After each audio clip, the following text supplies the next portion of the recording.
So guys, আজকে আমি বানাচ্ছি ড্রাগন আর ম্যাঙ্গো দিয়ে অনেক সুন্দর একটা ফ্রুট সালাদ।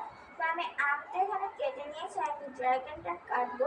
সো 3, 2, 1। দেখছি গাইস, আমার হাতে ম্যাজিক আছে। এনিস গাইস, এখন চলো বাটিতে রাখি। 3, 2, 1, গো। সো গাইস, কত তাড়াতাড়ি কেটে আমি বলে রেখে দিলাম।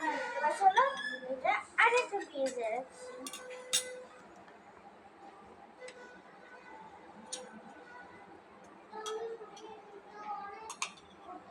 এই এক ড্রাগন,